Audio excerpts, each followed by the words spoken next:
really great, sustainable way. So why am I teaching about creating the fulfilling life you deserve?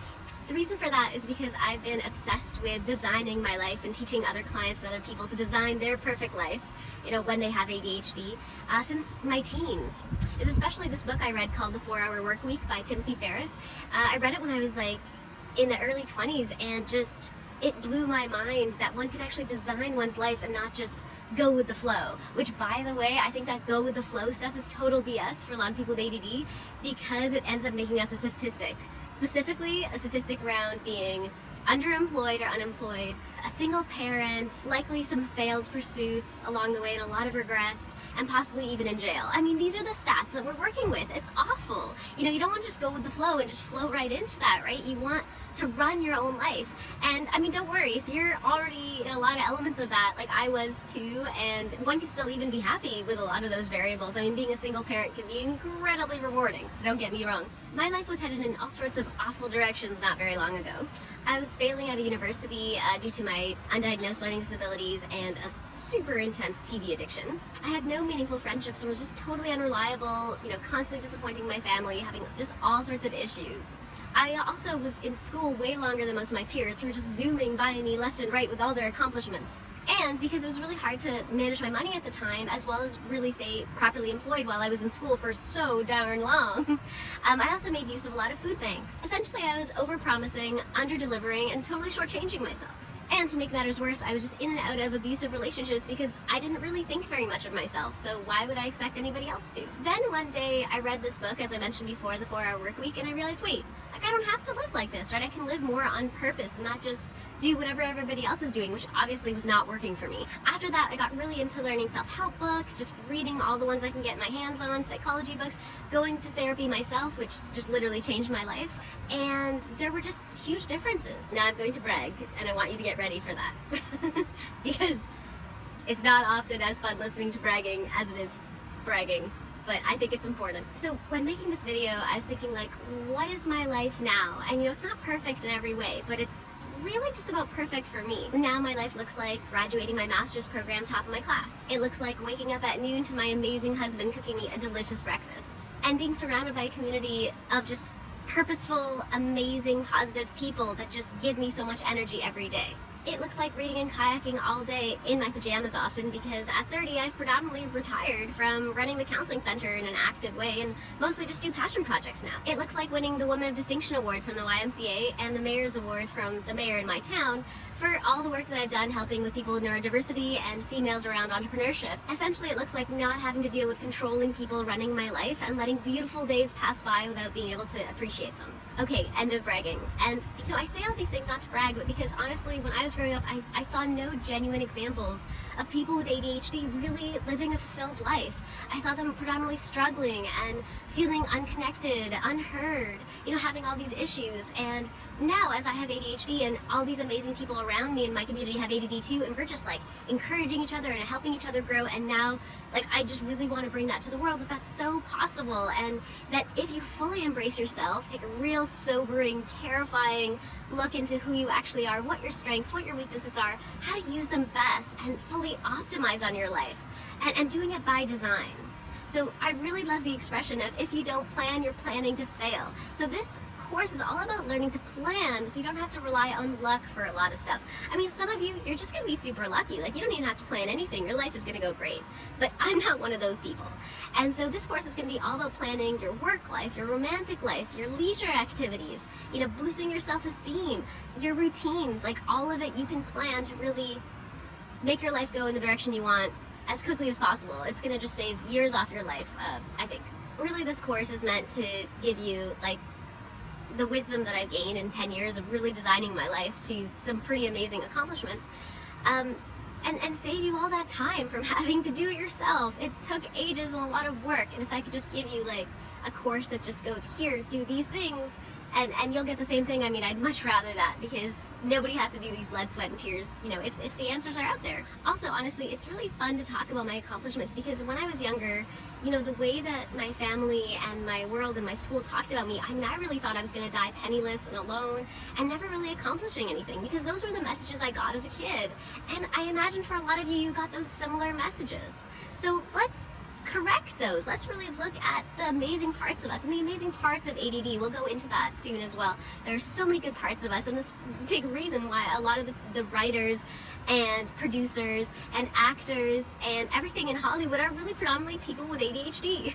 So grab your bonnets. In this course, we will be talking about observing and learning about your ADHD, creating the dream of your ideal life, understanding self-sabotage and learning to work around it and with it, upgrading your self-esteem and social life, building boundaries, finding the ideal career, finding and maintaining the right romantic relationships, so important, managing your dopamine for optimal productivity, and lastly, learning how to create proper accountability so that all your progress doesn't go swept away in the wind.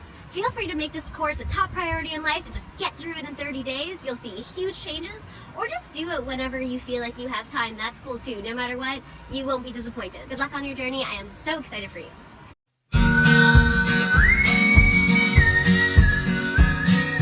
So something incredibly important when you have ADHD is completely understanding not only ADHD, but your ADHD, your unique type.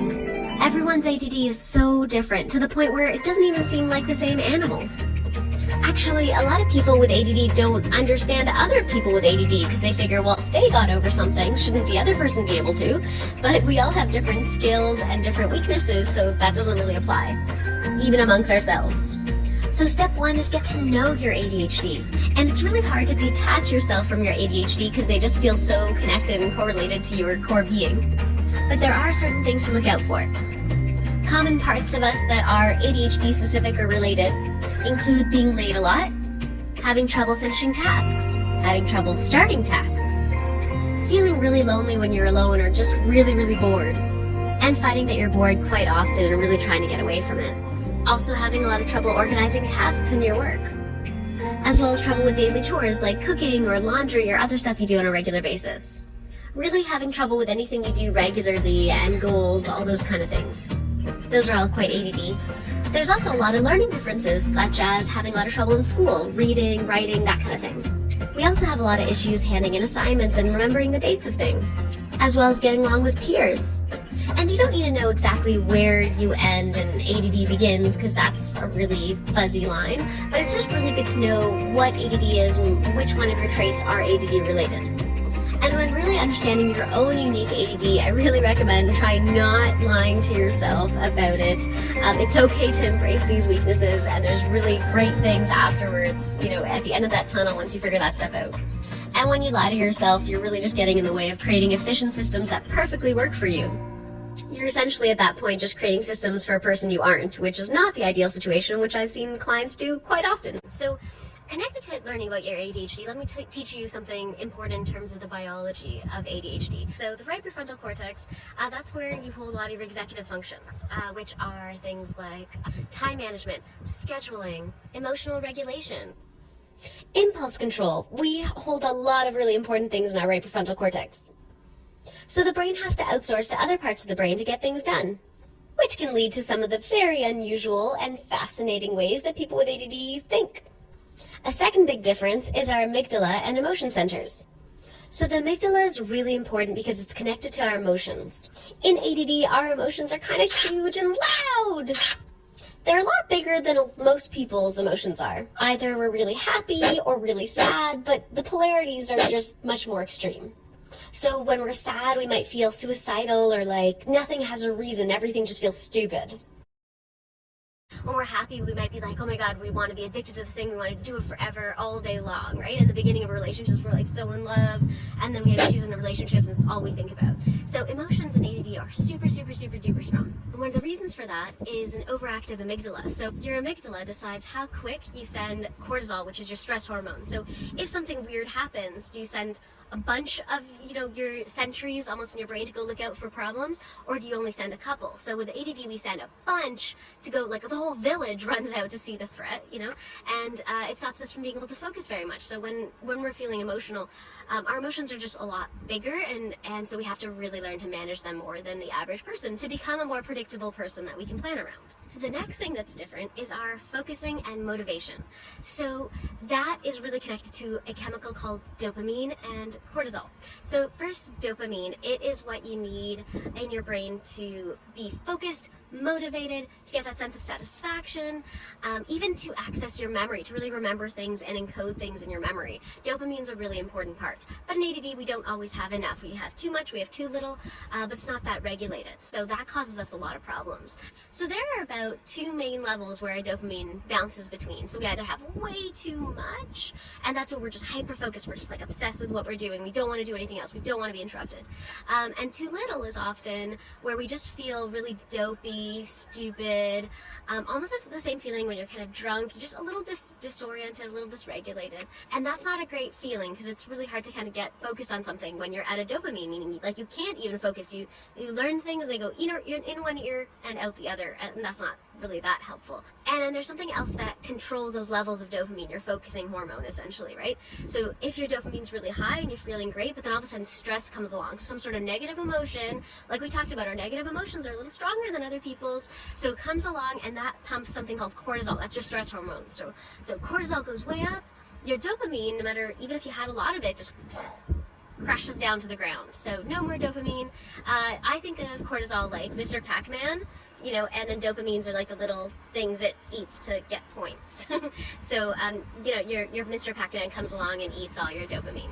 So when your cortisol, Mr. Pac-Man, has eaten up a lot of your dopamine, typically what happens is we go into low dopamine state, where we typically lose about 15 IQ points from our high dopamine states. Like, we're really stupider, as I mentioned.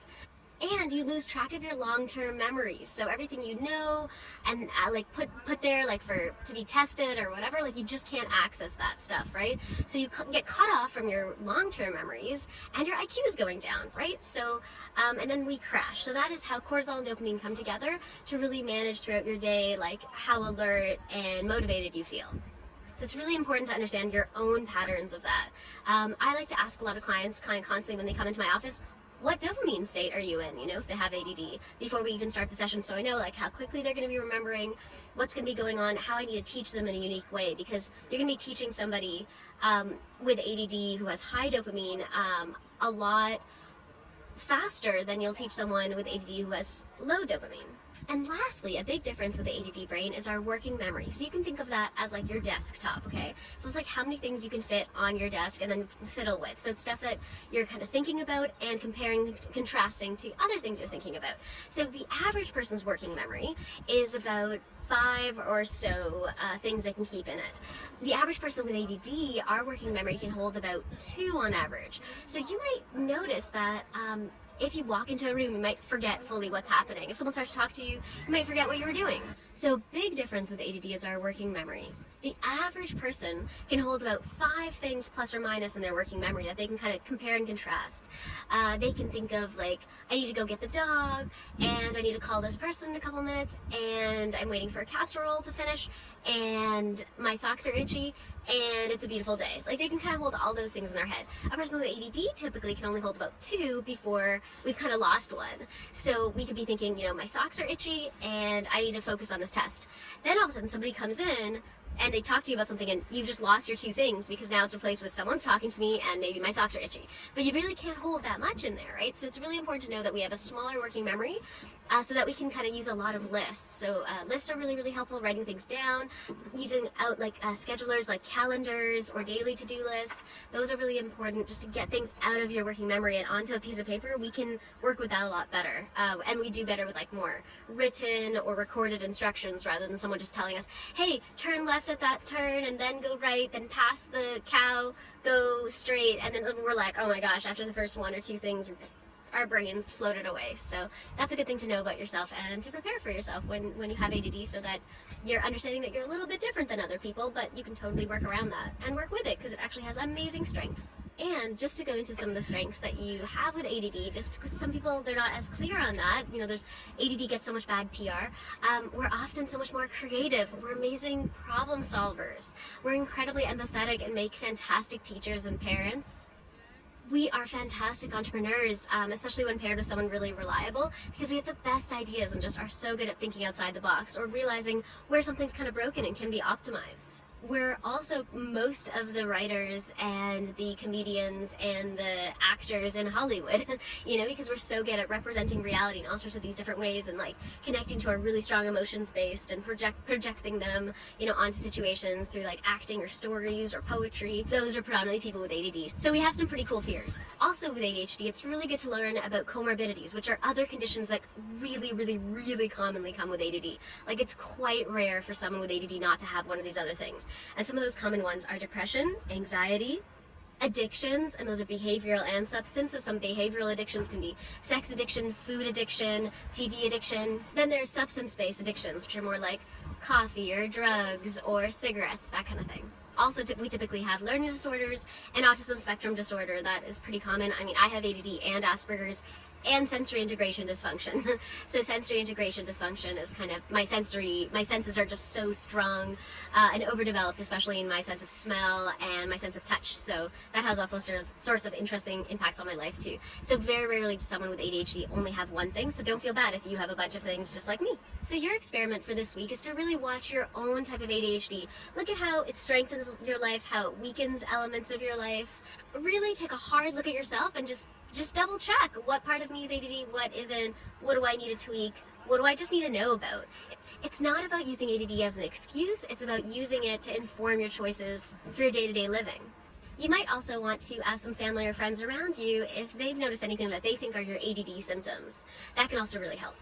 Then, once you're aware of totally how your ADD impacts you, it starts allowing you to make more accommodations in your life. Like maybe you've always seen yourself as a person who's always on time, and then you realize, wait, my ADD makes it really hard to be on time. You can still be a person who's fully on time. You just need to know that you have to use a bunch of timers and reminders and like a more complex system. And that's fine, you can build that. You just need to know that this is your issue.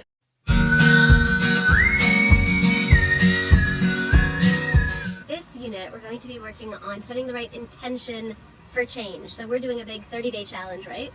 And in order to properly embrace that concept, it's really important to know how to dream, to be able to dream where you're going.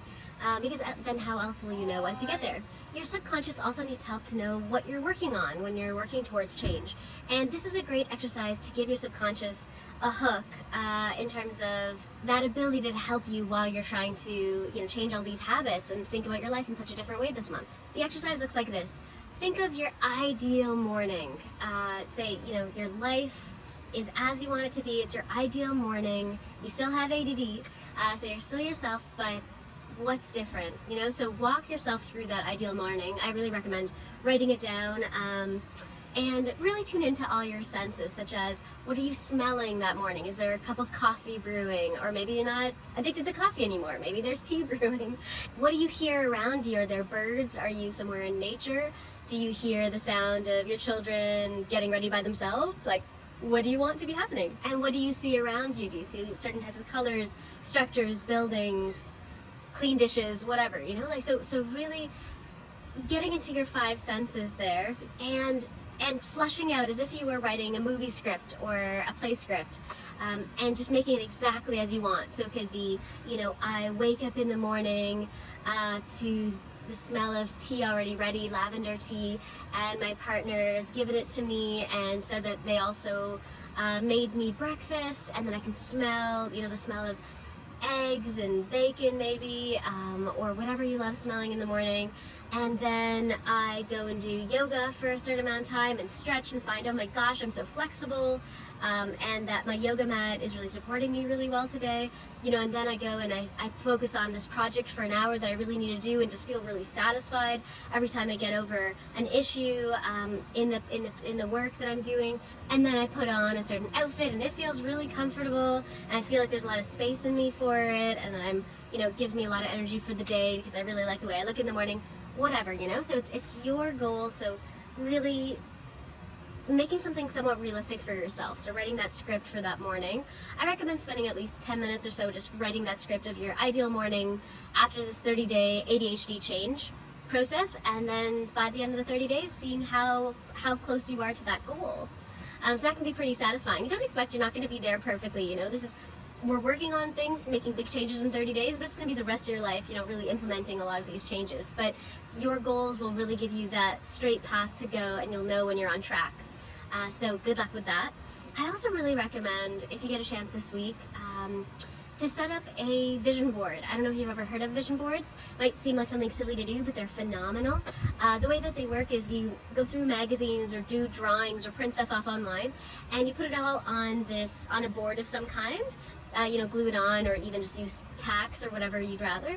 And then every day you kind of can look at it, and it reminds you of a lot of your goals or things that make you happy, things you want to bring more into your life. And research that has actually shown having a visual representation, like a vision board over your desk or wherever it is you do a lot of your work, can really boost dopamine, can boost productivity, can really, really help get things done, because your brain's kind of like making it more and more realistic for yourself. So for this week, I challenge you to create some pretty strong goals. You have two options in your experiment. One, you can go and create your morning script. So that ideal morning, what does it look like?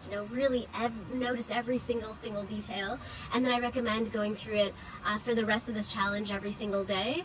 Or you can make a vision board either online or in real life, where you attach a bunch of pictures or things or words that really feel associated with your goals in life or during this challenge, and look at that every day. So that is your challenge, and I really recommend you use it as well for other goal setting in your life, because this is a really great way to get your whole kind of self in full alignment towards your goals, instead of feeling like you're 1 foot in, 1 foot out. It makes it a little bit more realistic. Good luck.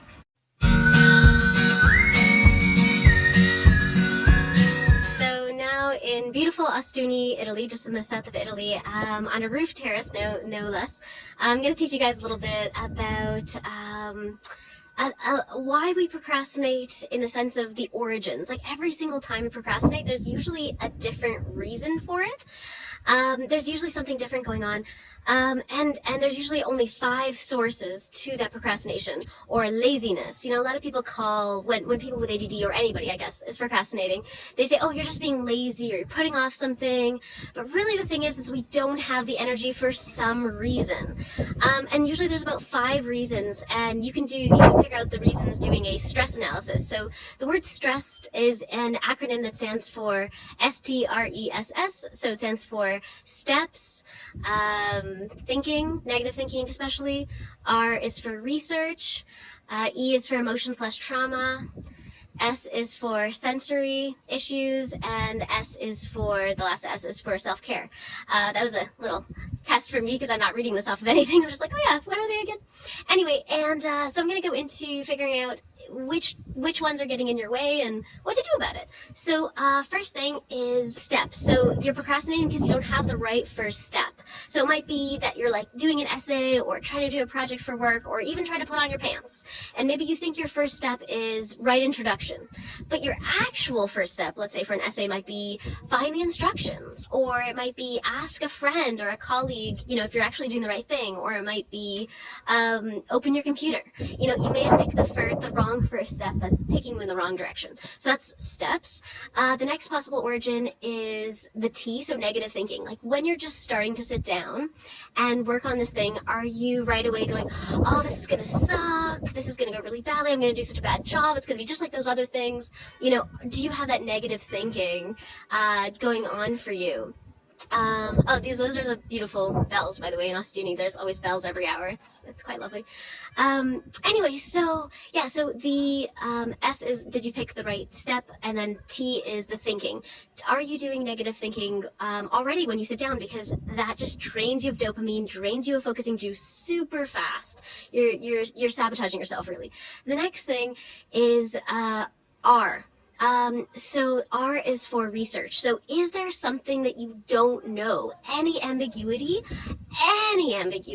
tends to completely screw up your ability to take steps when you have ADD. So what that means is, say you're like, oh, I think it's due on Tuesday, but I'm not sure, it might be Thursday. You're not going to start that until Monday night, when you're like, shoot, is it Tuesday or Thursday? And then you're going to finally do stuff.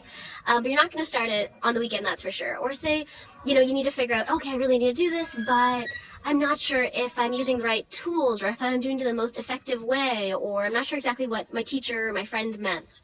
So get rid of all the ambiguity you can, ask questions, do whatever you can there.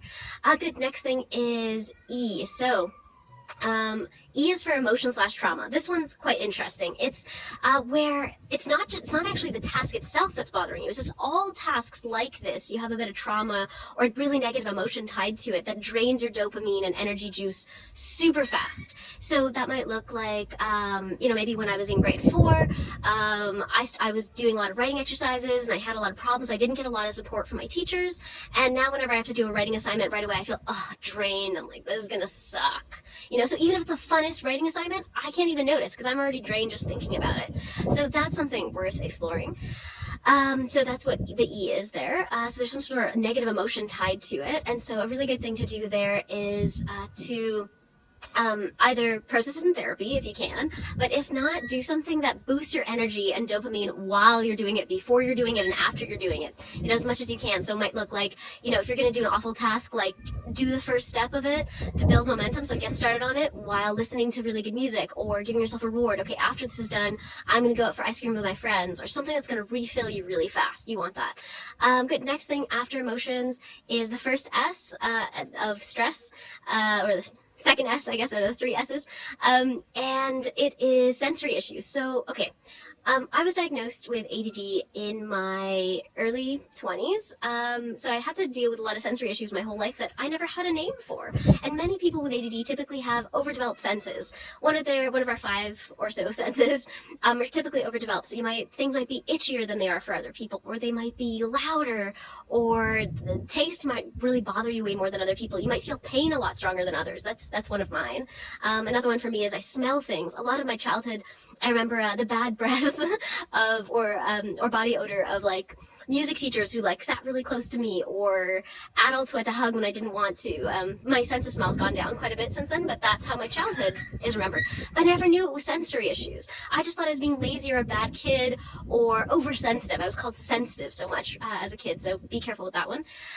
So with sensory issues, you want to, if you can, trade it, see if somebody else can do it. If you can trade, maybe you'll do the vacuuming if they do the dishes, if you have sensory issues with that, or some way pay someone to do it, or if you have to do it, try to be respectful of your sensory issues. Wear gloves if you say you need to do the dishes and you can't because water bothers your hands, or maybe listen to really good music that boosts you with dopamine. Again, same thing with emotions, before, during, or after.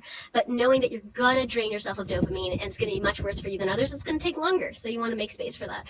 And the last thing is that the last S is self-care. So that's there's something your body needs. We're like animals. If you take, for example, a panda and you stick panda in a zoo, it's not just all of a sudden gonna be happy if you just kind of feed it and water it. It needs like social stimulation. It needs like the right environment. It might need the right plants to eat. It needs so many things. And same with humans. We have like vitamins we need, but they're like personality vitamins. So for example, we might need vitamin people, vitamin play, vitamin alone time, vitamin competition, vitamin healthy food, vitamin exercise.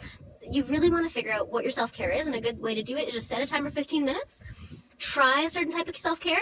At the end of that 15 minutes, maybe you've exercised, maybe you've talked to a friend on the phone. See how your dopamine feels. Maybe you feel a little more like you can focus, and then great, it worked, move on. If not, maybe just do your thing for 5 minutes or so. We'll talk about that maybe in the future. That's called the 2-part break. But if not, just get back in and do another 15 minutes of self-care in some other way. Eventually, you'll find you'll be full of dopamine again, and you can try that thing. So anyway, that is how to do a stress analysis. So STRESS. So try it out and tell me how it goes. Hopefully it goes well. And your homework is to at least 1 procrastination session, if not 2, this week. Try to watch yourself in procrastinating and figure out which 1 or 2 or 3 variables of the stress analysis are coming out. So is it maybe you have the wrong step and you're missing some bit of research and you have trauma around it? Great. It can be several things, and as soon as you then have the ability to solve it. Oftentimes people think procrastination, it's all the same, it's just me being lazy. There's nothing further from the truth. So good luck with that, and tell me how it goes.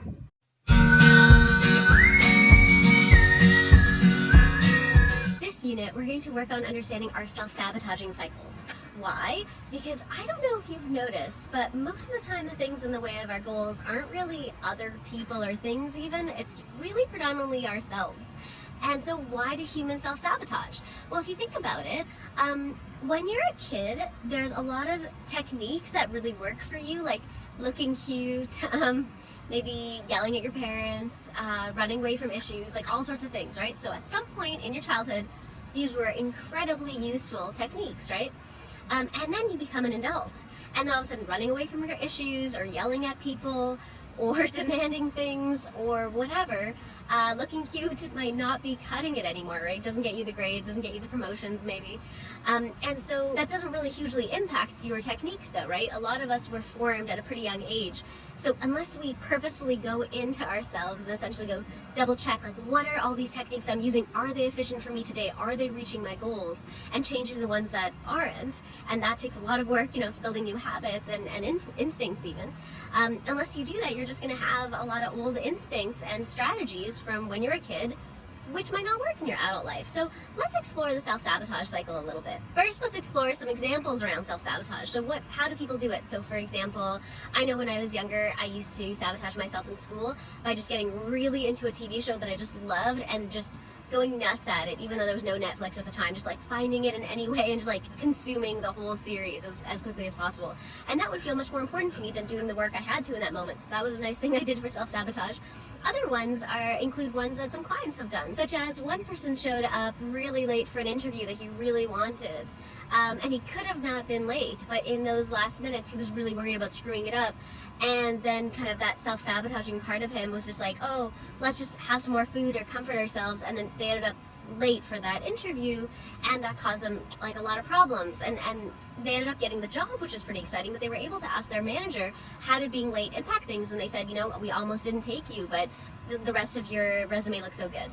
So all sorts of ways like that we sabotage ourselves. We aren't kind enough to our partners, and until they feel neglected, and that could be a big self-sabotaging element. Or like eating way too much when you know that you have a health goal, or all sorts of things. We're just always getting in our way, aren't we? And in ADD, that self-sabotage can usually be a lot bigger and more impactful for us than others, because already we're having trouble kind of connecting, to this life, connecting to others, figuring out how do people do things. And then when self-sabotage comes in, where essentially you're doing things you shouldn't be doing that aren't really right for you, but you're making your already difficult situation quite a bit worse. Also, because kids with ADD had to have a lot of like strategic ways to get over difficulties in their childhood. Like some of us learn to lie a lot, some of us learn to steal, some of us learn to connect to the biggest bully in the class and make them like us. Some people can learn to connect through romance, like, oh, these people will be nice to me if I'm dating one of them or something, right? Like there's all sorts of strategies we have to create to survive, and as ADD creates a bit of a difference and some people might pick on us more, we have some more complex strategies. And for yourself to understand your self-sabotage, I recommend a couple of deep searching questions for yourself. Question 1, what main things do you tend to sabotage? Question 2, what are common methods you use to self-sabotage? Do you overeat? Are you often late? Are you using other people or blaming others? Are you making excuses? What are your methods for self-sabotage? And who does it happen around most? Maybe there's certain situations or people where sabotage happens a lot more often, like things around your mom or your boss or your partner. The answers to these will be really important when figuring out how to stop the self-sabotaging cycle, because you're going to have your own unique cycle to observe, and at the very least, once you at least are consciously aware of it, eventually you can start making choices to change what you're doing. For now, a lot of that stuff is in your subconscious though, so it just kind of activates at random times. So let's work on building more awareness around our own self-sabotage. A couple of interesting modalities that people use sometimes to sabotage themselves or to sabotage others, because that can also happen, include logical fallacies and cognitive distortions. Essentially what those are tricks that our brain uses to trick ourselves into either seeing a different reality or thinking we are different than we actually are. It can often be a very protective element. It helps make us feel safe and that kind of thing. So some examples of those kinds of distortions include jumping to conclusions, right? So say somebody's talking and they're saying, oh, I don't know if this is going to work, and all of a sudden you jump to the conclusion of, okay, they don't like you, and it's just not, this project won't even happen, right? And then you might sabotage the project because you think that they're already saying that it's never going to work, and they're only saying, oh, we have this one issue.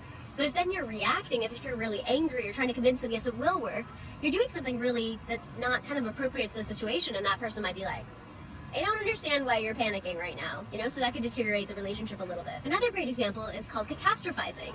Catastrophizing involves thinking the worst possible thing is going to happen in a scenario, like taking one tiny bit and kind of exploding it, and thinking really worst case scenario all the time. So for example, if somebody says no to you, if you ask for a date, you might not just think, okay, this person doesn't like me right now. You might then think, no one I ever like is gonna like me. You might think there's no point in asking anybody out. You might think I'm gonna be alone forever, I'm gonna die alone. So it's your brain gets really creative and just decides on the worst, and when it does something like that, you're often really shortchanging yourself from getting a lot of things you want, because your brain has convinced you that it's okay, you don't have to feel rejected anymore, that was horrible, let's just never do that thing again. And then you have people kind of just saying, oh, it's okay, I've decided I'm gonna be alone forever, and they're not happy about that. I mean, some people can be alone, but they decide that they're gonna be because it just hurts too bad to try.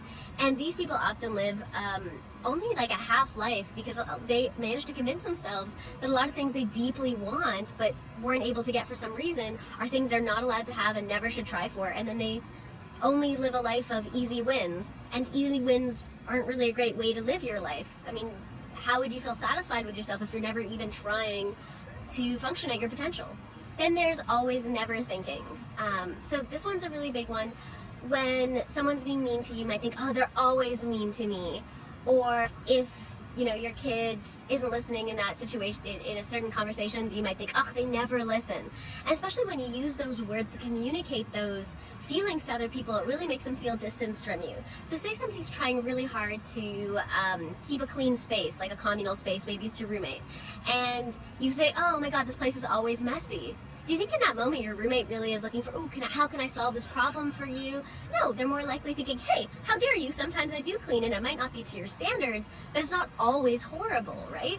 And the moment you tell someone something's always or never something, they're usually not going to help you fix that problem. They're usually just so stuck going, hey, I don't always do this. If they can think of one thing that happened 5 years ago that contradicts your statement, like you never clean, oh, but I cleaned one time 5 years ago, this person's fighting with you, they're not agreeing with you. And also just in your brain, just those absolutes, like always, never, it really makes your life into kind of more black and white, good and bad, and very little of life is that way. It's also really good to double check if you have a bias towards yeses or nos. So for example, if you're asked to do things, is your answer automatically just yes, I'm gonna do it? Or is it no, I'm not gonna do it? If you have a go-to that's you reliably use most of the time, it's likely saving you mental energy and time, but it's also likely cutting out important things from your life. If you're always saying yes, then you probably don't have great boundaries. If you're always saying no, then you're probably really limiting yourself to a scope of experiences you could be having, especially if you start learning how to say yes, but only if this and that are there, or no, in the exception of these things happening, or that kind of thing. So trying to live a bit less in the always yes or always no category is really good for your life. And another great example of a logical fallacy is something called appeal to authority. So it's kind of like, I'm doing these things because some important dude said so, So it could be because God said so. It could be because the preacher at my church, the professor, could be because my older sister said so. But it's kind of just taking in whatever someone says is right without really questioning it or checking if it's right for your values. That definitely causes problems because it's keeping you from really weighing different information properly. So you're like, oh, it came from this source, oh, it must be real, but that might not really be connected to who you are today. And I really recommend you Google or look up more cognitive distortions and logical fallacies. There's some cool posters that you can put up. I actually have a poster up in my counseling office, and I love looking at it because I'm always kind of learning new ones. But once you get to know those logical fallacies, those cognitive distortions, people stop being able to trick you as easily. First, you have to start learning how to trick yourself less, and then you also become quite armed against other people tricking you or trying to manipulate you or convince you into things that aren't right for you. So, I mean, once I learned all these cognitive distortions and logical fallacies, my self-sabotage went quite a bit lower. Then I did further trauma processing and looking into my past and reopening up things where I had unhealthy strategies, and then I now self-sabotage so rarely in combination. And in ADD, it's really mostly sabotage that causes our problems. So super helpful to learn all about the language of sabotage. Lastly today, I really want you to get to know a really strange concept, and it's called a saboteur. So when we're younger, we have a part of us that's kind of our protector. If someone's angry with us or challenging us, or we feel threatened, this kind of inner protector comes along, and they're like kind of a really brave part of us. They're brave, and they're willing to do what you're usually not able to do, and they really stand up for themselves, at least some way. And as we get older, sometimes that protector stays really healthy, and it's just a healthy protector. But sometimes when we get older, that protector kind of morphs into a saboteur, where the ways that you were protecting yourself when you were younger, it becomes it's this whole creature that keeps you from hope, that keeps you from certain life experiences, that keeps you from really living. And then it becomes kind of a saboteur. It's similar to a helicopter parent, where like they kind of trap you in the room and they don't want you to do anything and hurt yourself. But then you're also not able to make friends and go through life experiences and make your own mistakes. So that's what the saboteur is doing. It's kind of trapped you a little bit. And it's really good to know, to get to know your own saboteur. I mean, most people have at least some element of a saboteur. There's this part of you that almost kidnaps you whenever a situation is threatening, versus it could be actually threatening, or you could just think it's threatening. But the saboteur comes over and almost kidnaps you, and then gets things done, like gets your needs met or gets whatever, but it's often in a pretty clumsy way that might insult a lot of people doing it. And it's not really maybe right for who you are today. And I know it's weird thinking about that saboteur like a whole real person inside of you, but honestly, they are essentially a quite well-formed self if you start to get to know it. And I really recommend getting to know your saboteur, because then the next time you're sabotaging yourself, you can be like, oh right, my saboteur is doing this, or oh I see, it got threatened then, or it's doing something exaggerated to the situation. You can now start to watch it. So it brings parts of your unconscious mind, that's kind of where your saboteur lives, to your conscious mind, where you now see it jump out into action, and you can start pulling it back, going, I don't think we have to go, guns blazing in this situation anymore. So when you're getting to know your saboteur, I recommend maybe even drawing it, or painting it, or doodling it, or whatever, like anything that you can to kind of give a visual representation. You could even use like graphic software that like helps build video game characters or whatever, and you can like kind of build one that looks like your saboteur. I really recommend it. I've done it with my own. It was fun. But I really want you to think about, how does your saboteur dress? How old are they? What does their face look like? What does their hair look like? They likely have some differences than what you look like. Rarely does a saboteur look exactly like you. It might have straighter hair, it might be older, younger, might have an angrier facial expression or a dismissive facial expression. Also notice if there's any props. Is it always standing with a broom when you think about it, or an axe or something like that, right? What's it wearing? What are its shoes? What colors? Just everything. And even think about its likes and dislikes. What does your saboteur like the most? Is there a season that it likes the best? A type of conversation that it has? Are the things that are really its pet peeves, things that annoy it or make it jump into action? And also, what emotions come connected to your saboteur? So does your saboteur always jump in whenever you feel threatened or bored or alienated or alone? What brings up the saboteur? And then once the saboteur arrives, what emotions does it carry? So maybe it's like you feel really threatened, and the saboteur comes and you feel superior and like everyone's stupid, and that feels great, because the saboteur then helps you feel less vulnerable, right? So start really thinking about it. And then I also want you to ask yourself, when did my saboteur become bigger or smaller? What changes during my life? Did all of a sudden, did it appear in some weird form?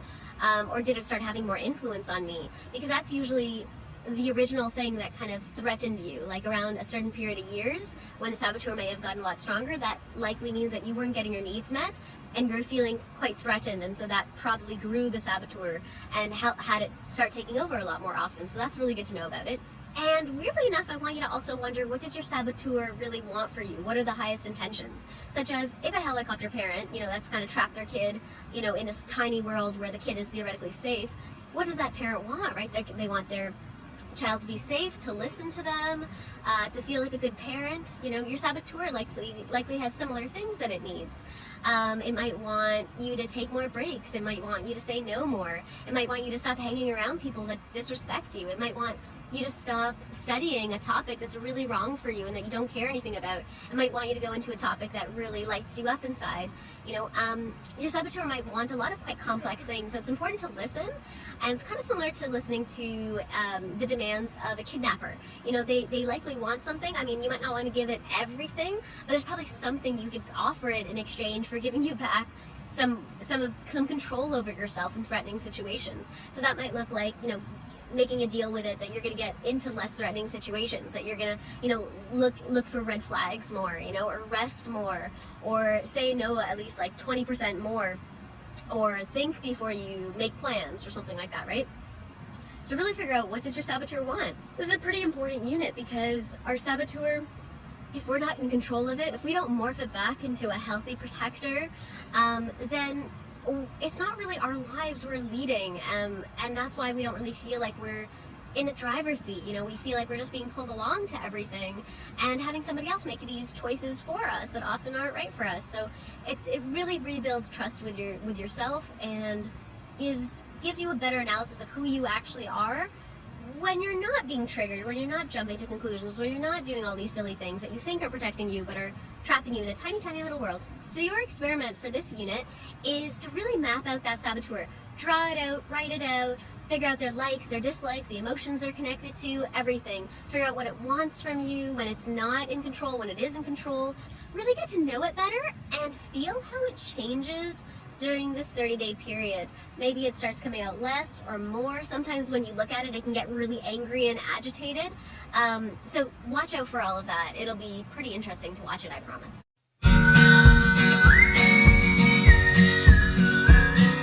So a very common thing that people with ADHD often complain about is feeling like they have a low self-esteem, which makes complete sense. When you think of what self-esteem is, it's kind of like, where do you fit in the hierarchy of humans? So when you're around a bunch of people, should you feel good about yourself, like you have a lot to offer, or should you feel bad about yourself, like you're not enough for some reason, okay? And so it makes a lot of sense that a lot of people with ADD have low self-esteem because from a young age, we were always kind of told we're not as important, we're not as valuable, we're kind of annoying, we're a big burden. You know, a lot of those messages eventually make you feel like you're pretty low in the hierarchy of humans, right? So anytime you're with a new human, you're always thinking, ooh, how am I going to screw up? What are they looking at? What's wrong with me? You know, you're always trying to prove yourself. When you had a healthy upbringing, that's rarely something that actually comes up. You're just kind of, your brain kind of goes, oh, this person's not accepting me. Well, that's okay, my family accepts me, or my best friends accept me, or my teachers accept me. You know, when you have that kind of, those people in your life really echoing and constantly sharing how great you are, when you become older, that's the script in your head when things go wrong. You're always thinking, it's okay, I'm probably good enough, let's figure out how to fix the situation.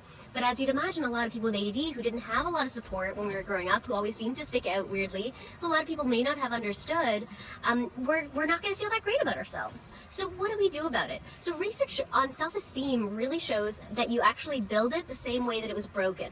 So when you think of how you broke your self-esteem, like you probably grew up and had a healthy self-esteem, like most kids, little kids are just right away sharing their emotions, sharing their needs. You know, nothing stops them because they just figure everyone needs to know this stuff, right? Great, I want them to help me. But then as you get older, you eventually might get lessons that are messages that say nobody cares what you think, nobody cares what you need, right? And then your self-esteem just grows, it just shrinks. So to rebuild your self-esteem, what you actually need, like when you were younger, all of those negative messages, you need, as an older person, a lot of really positive messages.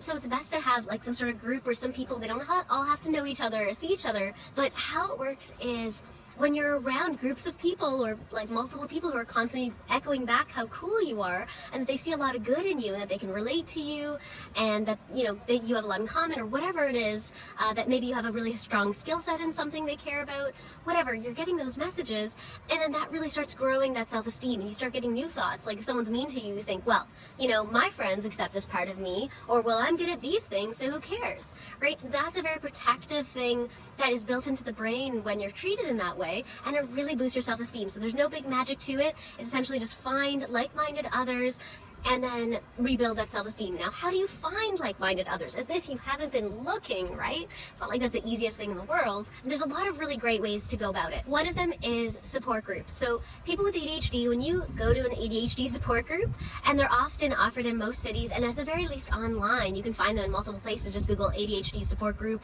or Google ADHD support group, your town name, and you'll usually be able to find them.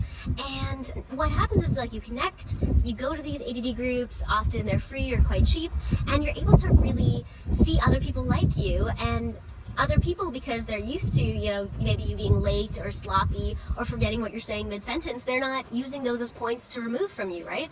You're all finding lots in common. You're seeing each other's strengths. This really builds self-esteem quite quickly. But you don't have to go to an ADD support group. That's just a really nice, quick way to do it, where you're quite likely to be treated well. But there's a lot of other ways to find those friendship circles that are right for you. So some really great ways to build meaningful connections and friendships with others are reconnecting with old friends you used to be really close to. I mean, if you guys drifted apart based on geography or some other issues, I really recommend reconnecting, especially if you live in the same town. Other people that you're seeing on a frequent basis that are echoing back positive messages to you about yourself are really important for self-esteem and for general well-being.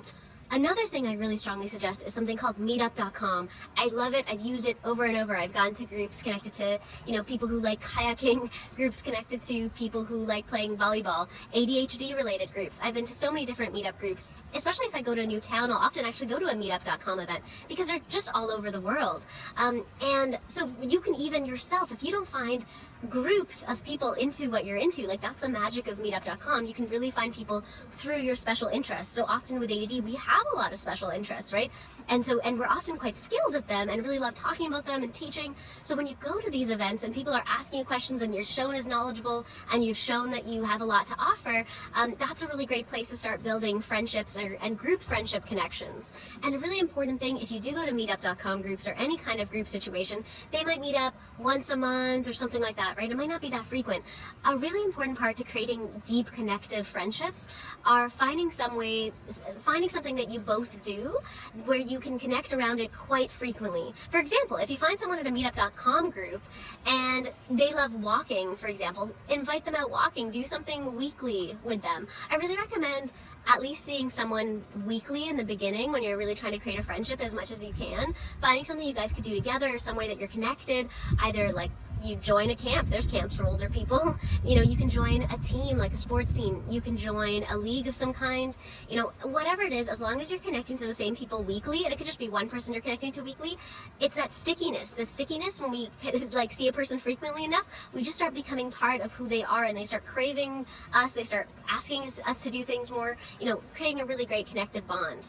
And that used to be really easy back in high school or elementary school, right? And university even, you had these classes with other people, right? And you were put together over and over and over together to keep working on stuff and doing things. And so through that, a lot of friendships formed, right? Where you can find a lot to talk about, to relate to, complain about, that kind of stuff, right? As an adult, you're not really forced together with people as much, or other than in the workplace. And even in the workplace, some of us work from home, or maybe we don't really want to be our full selves in the workplace, right? Maybe we have a lot of controversial likes and dislikes that we don't really want people to make fun of or know about ourselves. And this keeps us from really building vulnerability. And that happens a lot with ADHD because we tend to be quite unique people that maybe wouldn't think that we would be someone who'd be into X. Like maybe you have a polyamorous open marriage. Maybe you're part of a church. Maybe you're part of a certain kind of team doing some weird stuff. I don't know.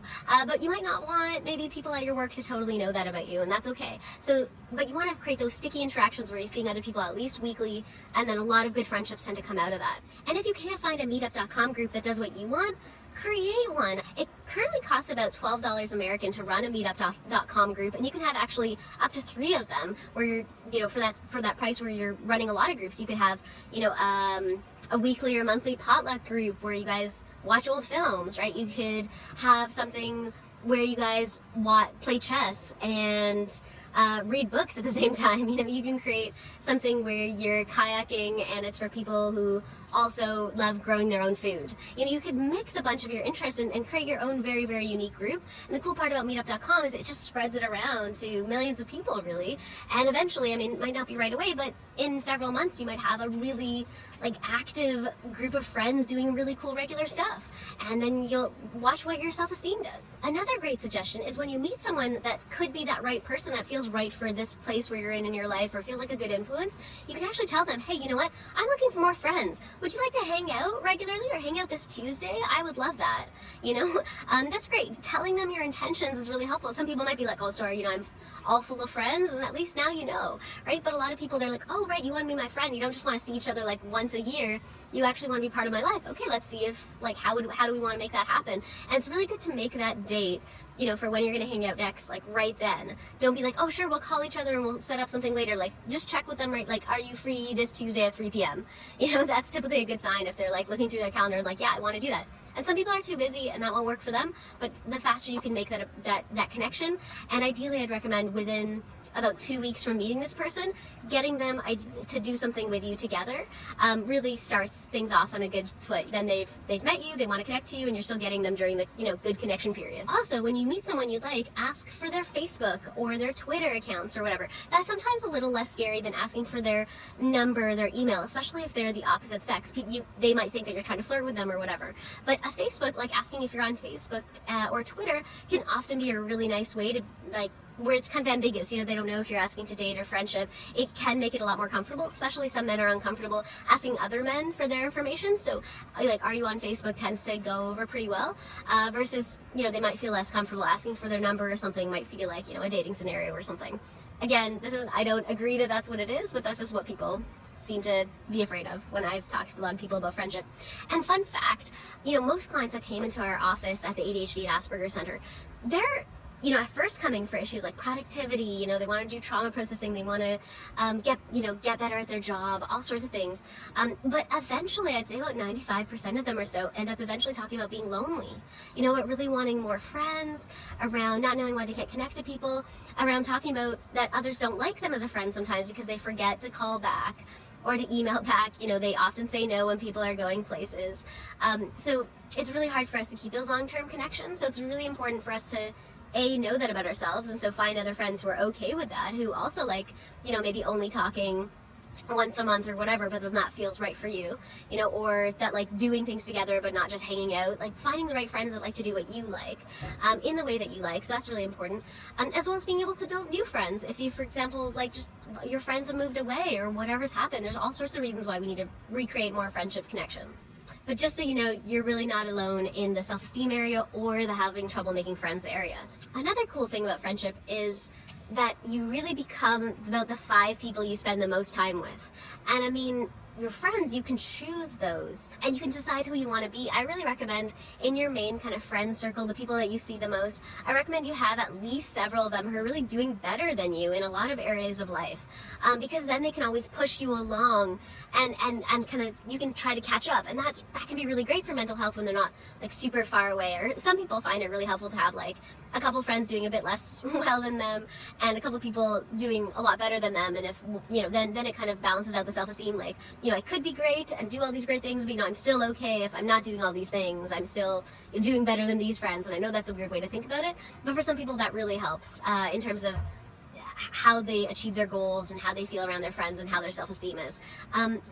But I really recommend thinking about friends like you think about jobs. Like, you're really finding the people that are going to influence you, your internal self, that are really going to help build you for the next little while, and you want to do that on purpose. So this experiment is all about connecting with people. You can do that in whatever way feels comfortable. Go to a meetup.com group, reconnect to an old acquaintance, ask somebody you met recently to go do something fun, ask somebody's Facebook when you meet them if they look interesting. Just start really building that part of yourself and thinking about it a little bit more practically, making sure that you're getting what you need out of your friends. They're not just happening to you.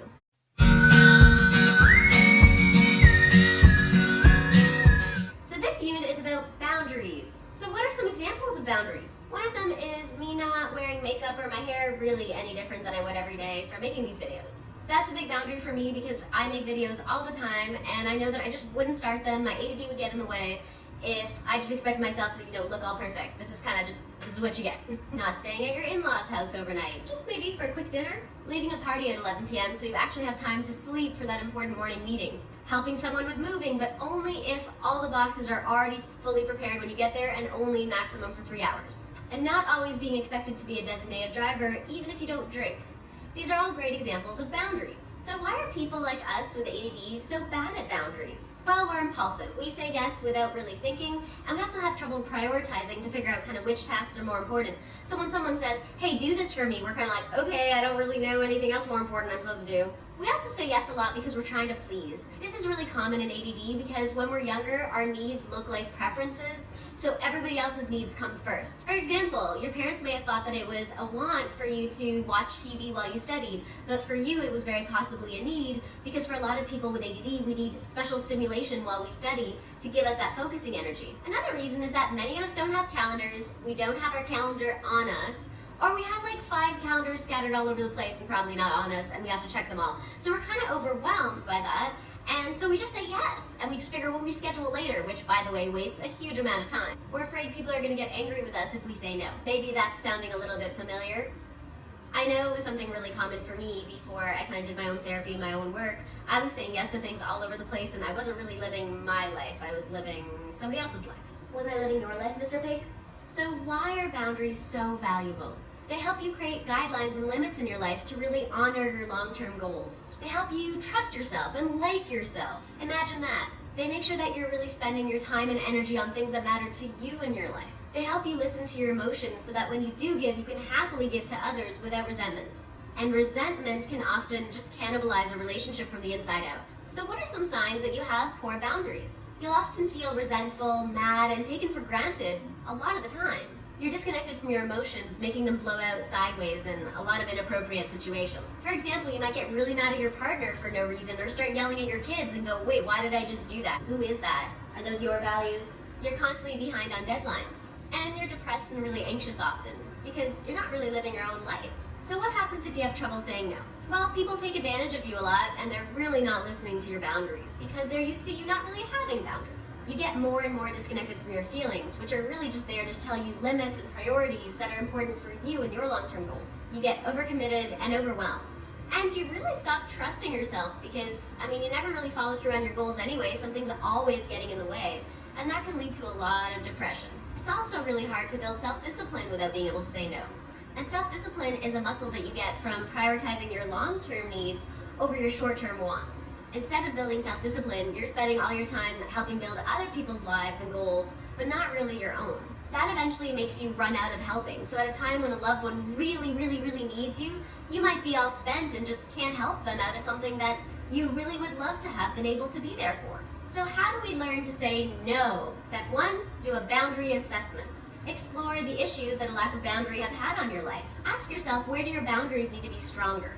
In what situations and around which people do you find it's really hard to maintain those boundaries? Step 2, now that you understand your boundaries a lot better, it's time to make situation-specific strategies. For example, if you often have issues with scheduling, like calendar stuff, make a system for yourself where before you agree to anything, you first excuse yourself, leave the room, take a couple deep breaths, check your calendar, which I hope you have on you or your 5 calendars.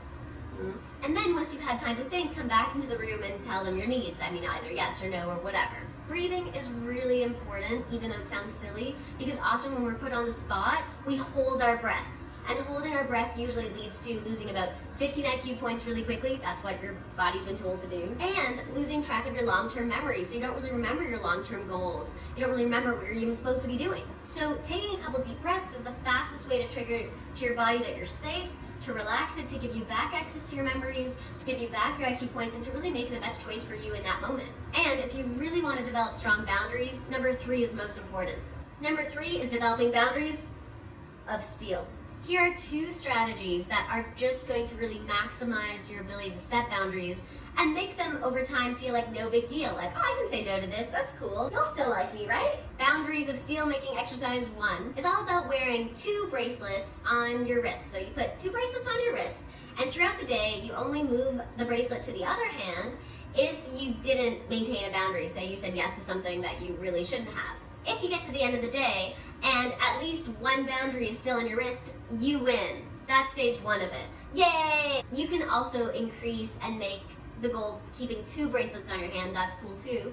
But it's good to start with 1. The goal is essentially to bring awareness to your practice of saying no. So if you're saying no properly, you get to keep the bracelets on the wrist. If by chance you're saying yes to something that later you're like, I should have really taken a break and thought about it, move it to the other hand. I've done this exercise, and an example for me, I am really motivated by consequences more than rewards. So for me, I did a deal where I gave my husband $1 from my fun money to his fun money every day when I ended the day without at least 1 bracelet still on my left hand. I found that pretty motivating because that was like a fun game that we played, and my boundaries became so much stronger after it. Another exercise is for those who are really hardcore and serious about improving their boundaries. It is called the rejection challenge. So the way that you do the rejection challenge is for every day, for the rest of this challenge, all the rest of the days, you get at least 1 purposeful rejection a day. So you go out into the world, I mean, that could involve doing whatever you want to say no. It could look like asking for a free donut at the donut counter, asking a person out. It could look like asking for directions. It could look like asking if you could pay Bitcoin for something. That'd be entertaining. But the goal is that every day you at least get one no on purpose. Not like a by accident no, like you asked, oh hey, can I have some more sugar? No, we're out. No, you had to go out on purpose and go, I'm gonna go get a no, and you don't relax, you don't stop until you get that no. Really cool things happen when you do this because you'll actually often see that the world responds pretty well to your no's, but also will often say yes about things that you're like, I never thought to ask. I'm really glad I asked. One client who's given us permission to share his story did it with his wife, where one day he asked for a little something something, and then she was all like, okay, and he was all like, oh my goodness. So often you can get things that you just thought you can't ask for, but actually it turns out the answer is yes. So your experiment this week is to do a boundary assessment, create situation-specific strategies, and try one of those 2 techniques we mentioned that builds boundaries of steel. And don't forget to do your boundaries of steel exercise until the end of this 30-day challenge to really be able to see huge growth and change, and you're really going to be building a lot of new self-respect. Be like this cup and start saying no. Be like this cup and start saying no confidently. I'm pretty sure this cup is saying no. It doesn't look like a yes.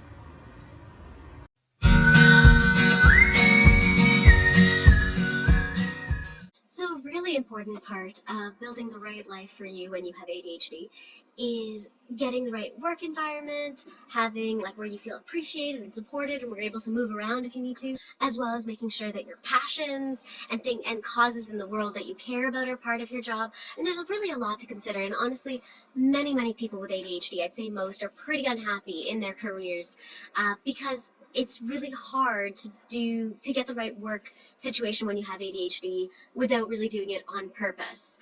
And only in the last couple decades have we really been understanding ADD, so it makes sense that not that many people have had the chance to do this. And I've personally done this, so I built a lot of my life and my career really with my ADHD in mind and figuring out what's really best for me, what would be the most sustainable path. And I really found for myself, and we've helped a lot of clients with this too, is it's got to be work that where I get to be at home a lot of the time for myself, when I do communicate with people, it's really easy to communicate with each other and solve problems.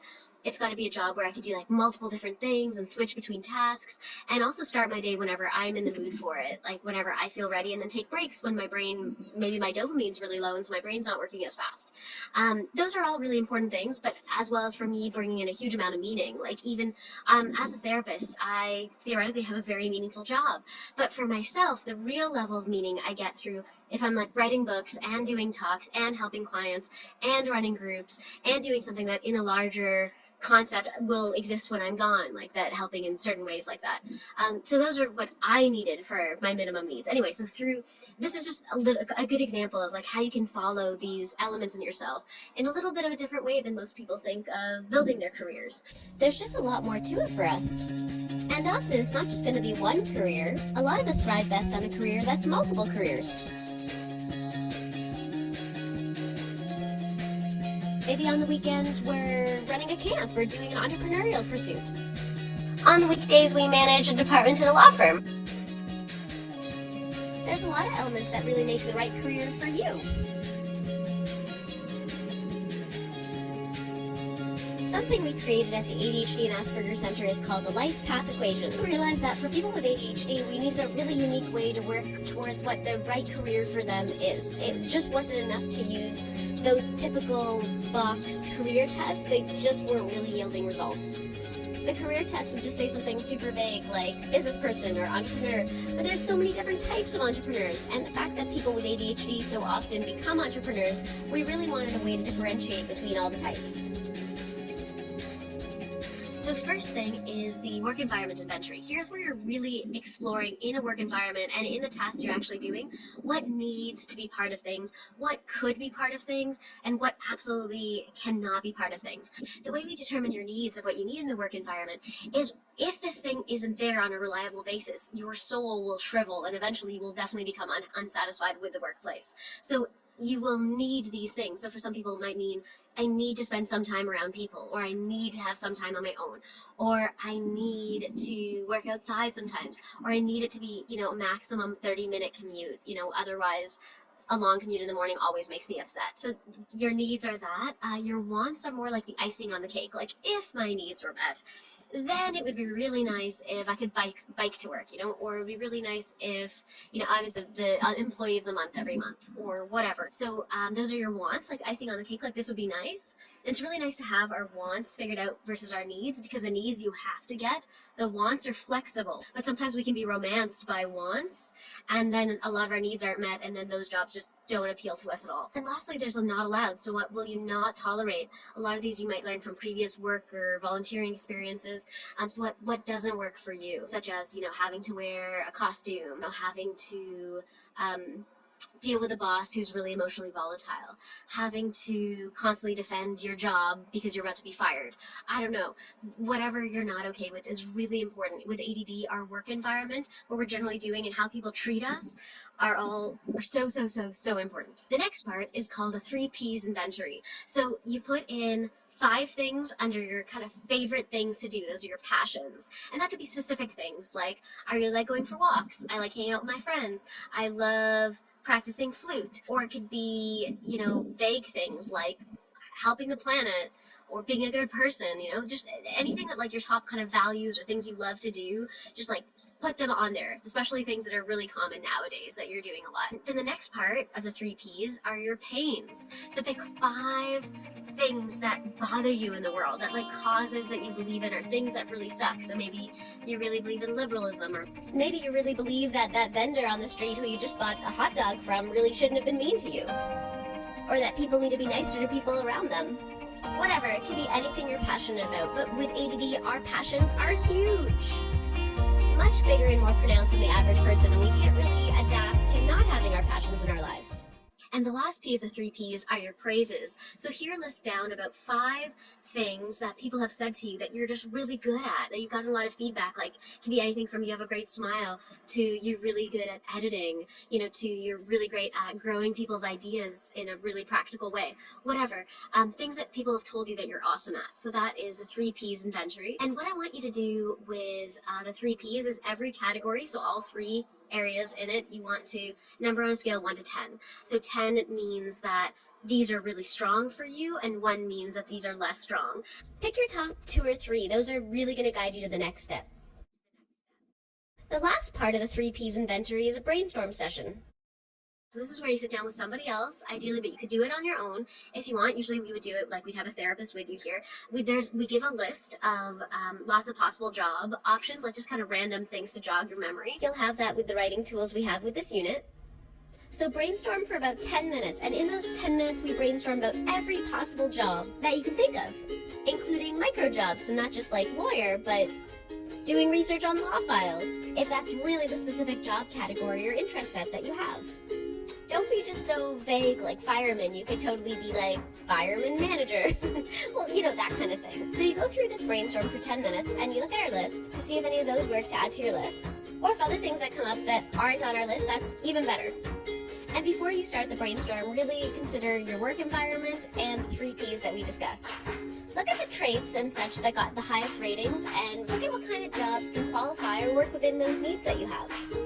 You might find that there's a lot more than you would think.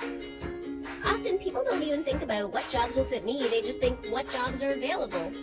Then a lot of people with ADD just end up really unsatisfied with their lives. They develop lots of depression and other issues because we didn't really decide our lives, we just picked what life threw at us. I mean, in a way we didn't even pick at all. For us, it's just so important to find that job that's really meaningful and that fits our personality and our needs. Once you've done the brainstorm, I really recommend on a scale of 1 to 10, rate every job on that list, with 10 being, wow, this really fits me and my needs and my work environment, and 1 being, wow, this really doesn't fit me at all. You don't have to do all the scaling, it just makes it a lot easier to see in the end what really comes up highest in your priorities. You can skip that because a lot of people with ADD don't really like doing scaling things, but if you can, it really makes exercise more effective.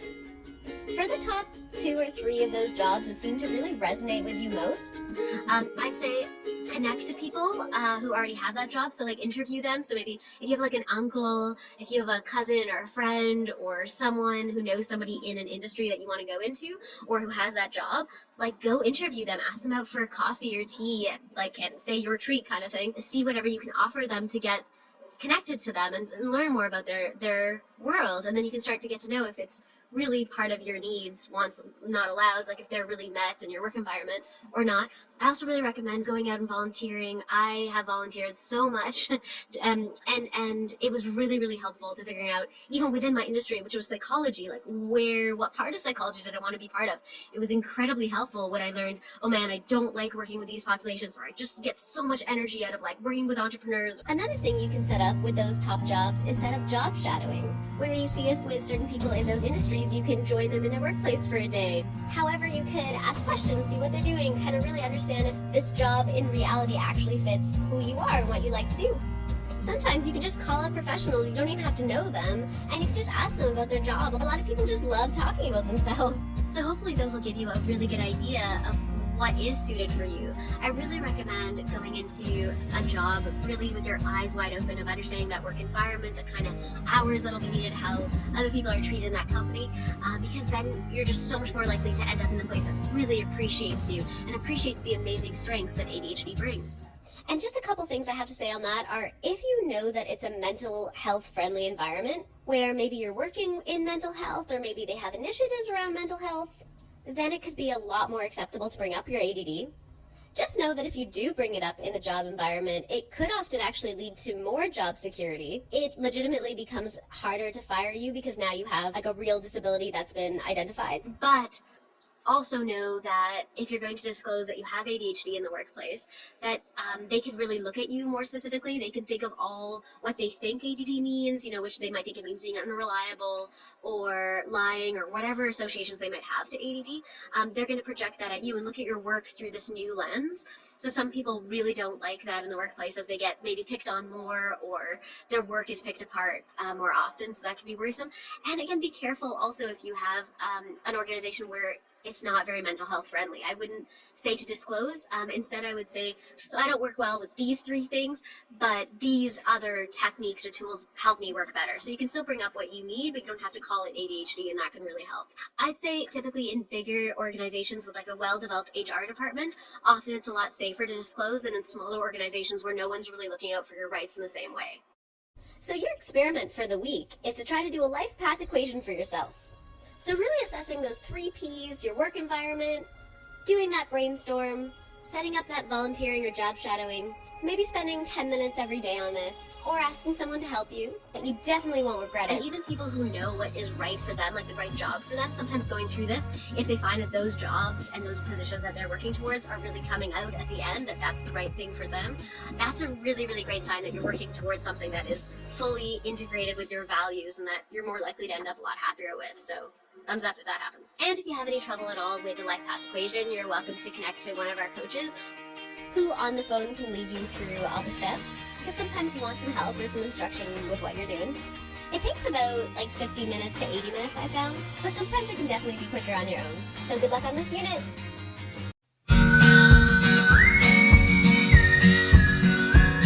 So this unit is all about building a romantic relationship that is satisfying, and here's why. People with ADHD, we're very influenced by who we're around. And one of the biggest influencers is often our partner, because the way they talk to us gets really deep into our subconscious. And it can make changes in there. And if we're not careful, those changes might not be right. They might be abusive, manipulative. In fact, something really common in people with ADHD is getting into abusive relationships, emotionally abusive, physically abusive, whatever. Because often we're so unique, and we're used to feeling left out. We're used to doing things strangely and people telling us that we're doing it wrong, So because of that, we often have lower self-esteem. So if we have a partner that comes in and say they're more neurotypical, they're more like other people, they have more typical norms, a lot of norm shaming can occur.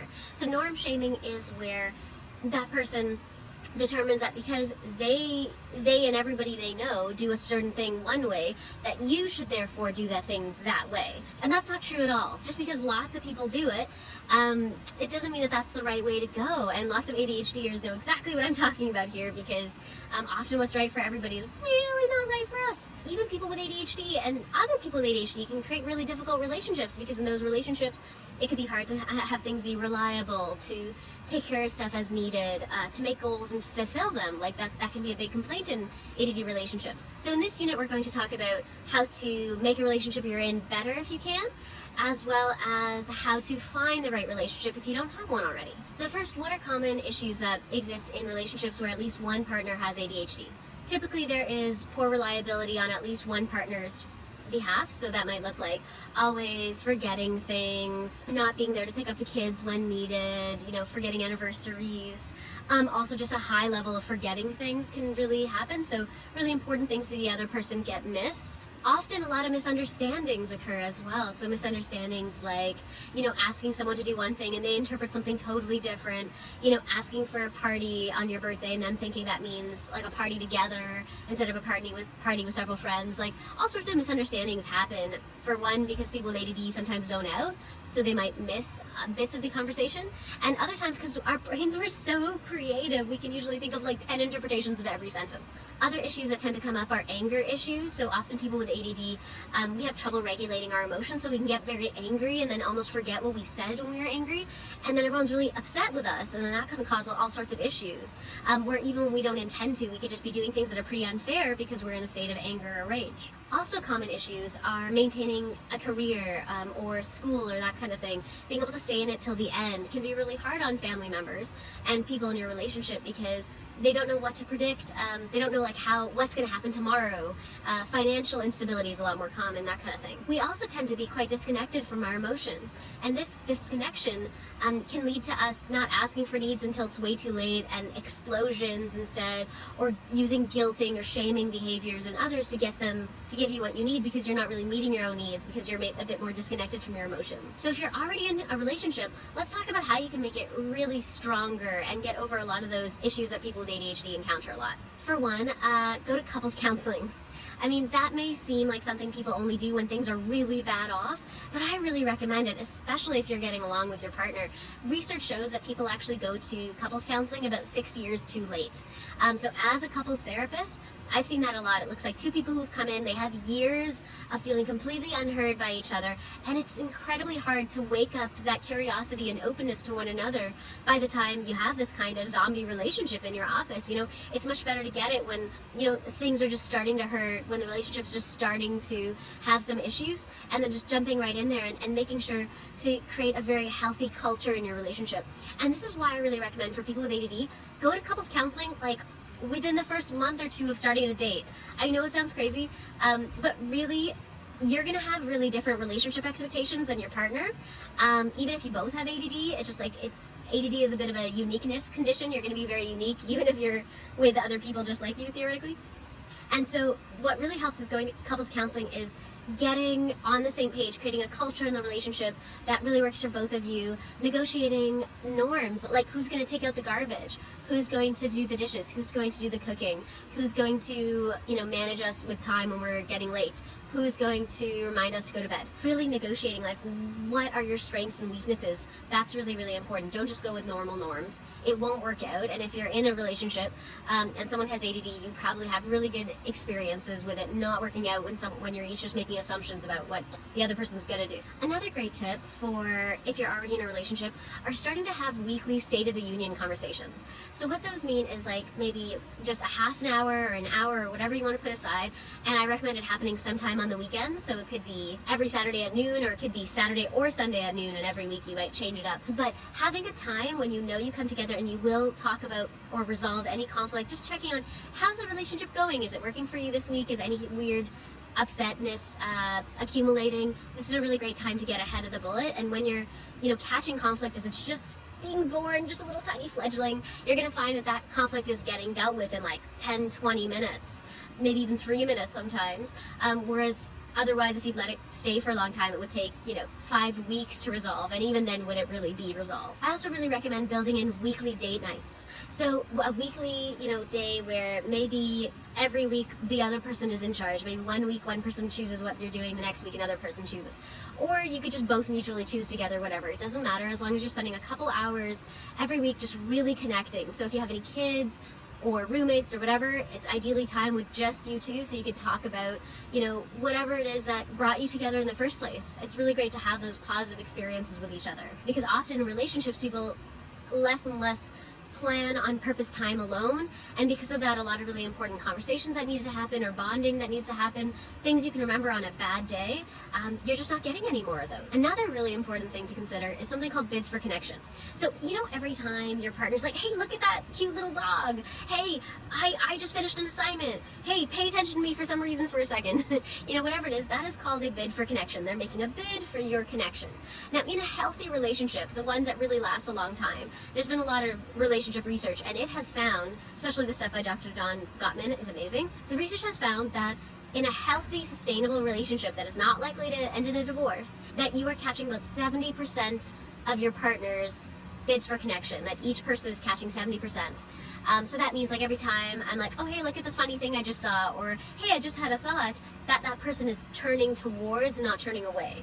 So turning away might look like, oh yeah, I'll come later, or oh yeah, sure. Versus turning towards is more like, oh, tell me more about it, or oh my god, that's so funny, or hey, yeah, I totally agree, that's so cool, and then let me build on that somehow, right? Those are catching bids for connection.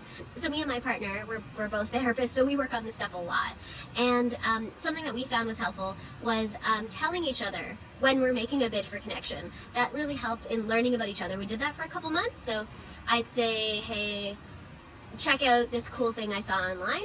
And if he didn't look away, like if he didn't look towards really quickly, I would go, oh, by the way, this is a bid for connection. And then he'd be like, oh shoot, oh yeah, tell me more about this article, right? He'd see, oh, this is important, right? And after that, we both just became a lot better at it. So now whenever we're doing it, we're really catching at least 70% of each other's bids for connection. And it's fantastic. You feel heard, you feel seen, you feel like that person knows and gets you, and that's extremely important. And last really important tip for if you're already in a relationship, watch out for norm shaming one another. So norm shaming, I've talked about it a little before, but essentially it's going, this is what normal people do, you should do this.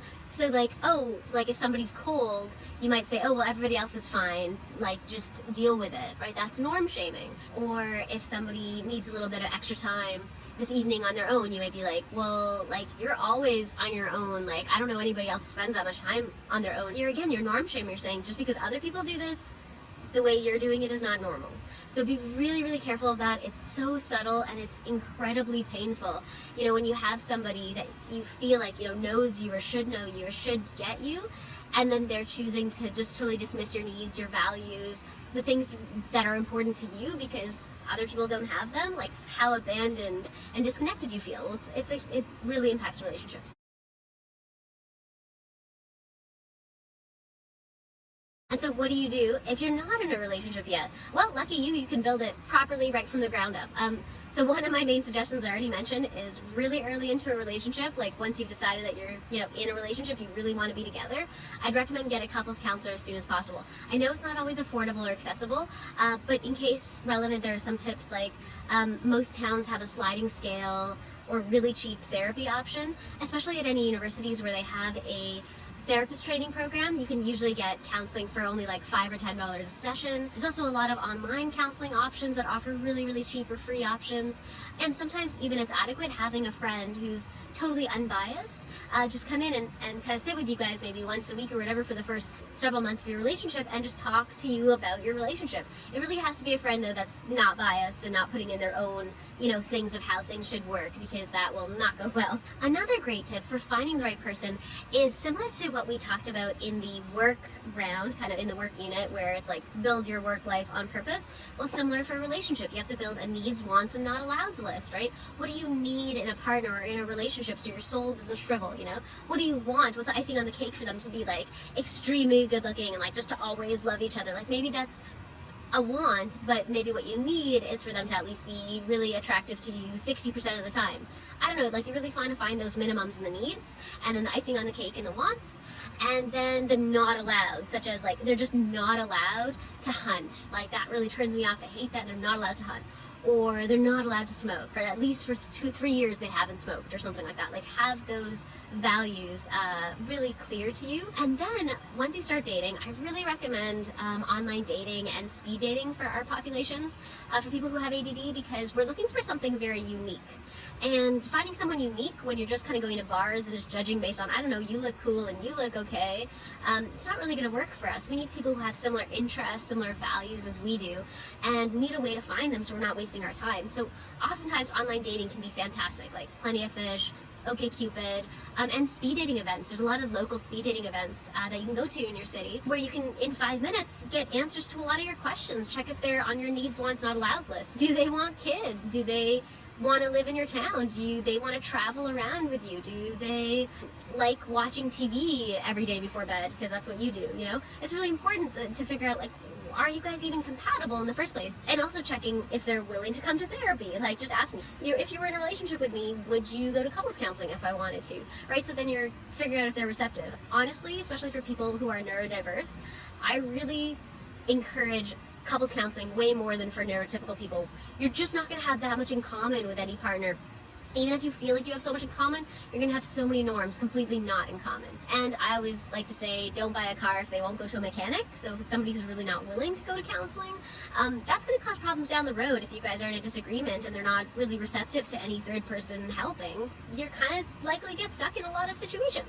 And once you have your list of needs, wants, and not allows, you can actually outsource the next step, which is essentially you can even hire a personal assistant or get a friend or someone if you wanted to do this for you, or do it yourself, which is totally valid.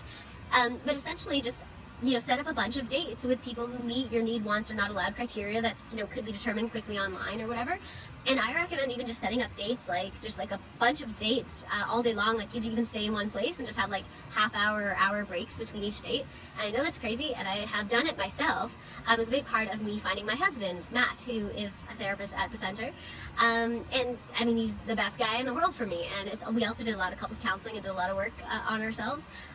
But like, best bond ever, and a lot of the steps were these. Another thing I really recommend is, if you accumulate all these people to be dating, which I think is a really good idea, to start with a bunch of options when you know you're really ready for a mate at that point, especially if you're looking for kind of a forever mate, someone to stay around and build your life with. I recommend accumulating a bunch of contenders through the methods we just talked about, and then for about a month and a half or 2 months or whatever, having them compete in a way. So I know that sounds crazy, but really you want someone who's right for you. And in the first couple months of a relationship, everybody is always kind of faking who they are, and you're not really seeing how they are under pressure. So I recommend in those month and a half or 2 months when you're dating several people, put them through uncomfortable situations, see how they deal with stress. Have them meet your family and friends. I know that sounds really weird, but research has shown that marriages that are kind of set up by family or friends tend to actually have much higher levels of happiness in them. Not the first year, especially for arranged marriages, they're still understanding how they feel about each other, but 5 years after that, they are as happy as the first year of a couple that connected just through love, that wasn't an arranged marriage. And within the next 5 years, they're way happier than that love couple. And then the next 10 years, they're extra super happier than that love-based couple, because the love-based couple is now incredibly miserable, just on the average scope of a lot of relationships. So why is that? So a lot of the research seems to suggest that even though your parents or friends might not be the best in choosing someone fully right for you, at least they're going to get it right a lot with values, people that fit into your community. And essentially, anytime you're thinking of breaking up with each other, if your families and friends really like each other and feel like you should be together, they're going to really encourage you together, instead of every time the other person does something annoying, be like, you should just break up with them, they're stupid. So that can really help. So having family and friends be there while you're all passionate. In the beginning of dating, a lot of people with ADD are just like so passionate, and we get obsessed with the person we're dating, and it can be just like too much, and we miss a lot of red flags. So at least if our family and friends are there a little bit more involved, and tell them that you're testing out some candidates and that you're getting their input, they'll give you all those red flags. So it's gonna be really helpful. So those are some tips on finding the partner that's right for you or making your relationship better. And so your experiment for this week is try at least one thing that we mentioned. If you're looking for a relationship, try one of the strategies for looking for a relationship, like doing speed dating or creating a needs, wants, not allowed list, or outsourcing it to a personal assistant or something. Or if you are already with somebody, then maybe having a State of the Union talk, maybe connecting at least once a week for a date, something like that. So figuring out for yourself what is the next step, and good luck with doing that. It is dark.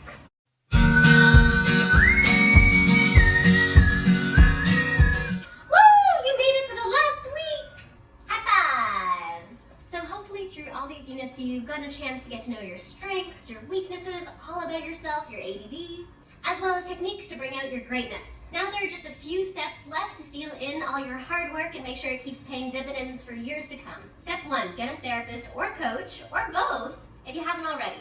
Therapists help you get rid of a lot of self-sabotage, relationship issues, really help you get to know yourself and build a happy life. Coaches help a lot with accountability, with like practical real life stuff, and really helping you with day-to-day goals and habits. Figure out which one's right for you, and there's lots and lots of sliding scale options. Usually at most universities they have discounted counseling for non-students, so for the community. Or you can also look up sliding scale counseling, or ideally finding a counselor in your area or coach who specializes in ADD, because a lot of people who don't specialize often don't get it, so do your best with that. But if you can't find a therapist or coach, I really recommend support groups. In support groups, you get a chance to find other people who are really strange and can totally understand your weird habits. And you don't have to explain your messy house, mismatched socks, and squirrely ways to them. A great way to do that is just Googling ADHD support group and then your town's name. There's also a lot of online support groups, such as this one. Support groups really keep you accountable to a lot of your goals and really decrease a lot of that self-blame and self-hatred that makes people really slow at making change. Step 3, sign up for nonviolent communication, anger management, or conflict resolution courses. And the best way to do that is Googling what type of course you want and your town's name. There are also video courses on these types of topics at udemy.com. Now, why would I suggest to go out and do more courses? Well, one of the reasons is that all of our problems are usually caused by, related to, or because of other people. Now, in school, they teach us so many things. We learn calculus we never use, we learn all about historical events, but we hardly really learn about people that we have to deal with every single day and that really attribute to most of our happiness or sadness. When you learn how to really resolve conflict with others and help communicate your points in a way that you'll be understood, it really makes you way more persuasive and more likely to have full control of your life. And people with ADD, we're just not so great at the communication element. We can get angry quickly. That's why there's anger management as a suggestion if that's an issue you have. We can kind of not really think of that other person's perspective. We can communicate in a really aggressive way by accident. And there's a really great way to get around that. And you can learn those things in those courses. So I really recommend taking your life in your hands and learning all about people and how to connect to them so that they care about your priorities, your needs, your preferences, and so that you have a way to ask for them where they're likely to actually want to give it to you. Especially in ADD, because we need so many accommodations and often we have to work with a lot of people to get our needs met. It's extra important for us to really understand how to communicate what we're really trying to get across. I know for me, when I did a lot of conflict resolution classes, I've taken all these classes to really get to know myself and master myself, and it's literally been night and day. Like now somebody can be just awful to me, and I know what to do to change their mood and to get them most of the time helping me and working together. That's like a superpower. Number 4, think about tasks that you can outsource in your life. So research came out recently that showed that people who outsource their tasks were actually a lot more happier than people at the same income who weren't outsourcing. So we're talking like having a cleaning person, having somebody help with laundry, having people mind your kids, having people help you make calls, having people cook for you. So what we're saying is even people making the same amount of money, when they're using their money towards helping with things that they're just otherwise just staring at all day and thinking, oh my gosh, if I could just do my laundry, if I could just wash these dishes. When you have an invisible disability, these things aren't luxuries. They're absolutely necessary accommodations. And even though the government isn't quite aware of that yet, so we're not getting funding for those services in a lot of parts of the world, it's still huge for our quality of life, especially when you have ADHD. So for example, for me, I have a cleaning person. Oh my goodness, the time it saves, it's been so good for me and my husband's marriage because we're both pretty messy people, but we like things really clean because we both have ADD, right? So we have a cleaning person comes in only every 2 weeks or so for several hours. The whole place is, gets a whole makeover, right? And then we can maintain that. But if there isn't someone coming in every couple weeks, we're always figuring out, when should we clean this? How should we do that? And, we'd start looking at each other like, maybe you should be doing it. No, maybe you should be doing it. I think it's your turn, right? So this has been working so well for us. Also, other areas of my life I outsource, getting a receptionist, I have a personal assistant, someone all I do is I talk to them every other day for about an hour and a half, and we just brainstorm through things I don't know how to do or that I have to think through.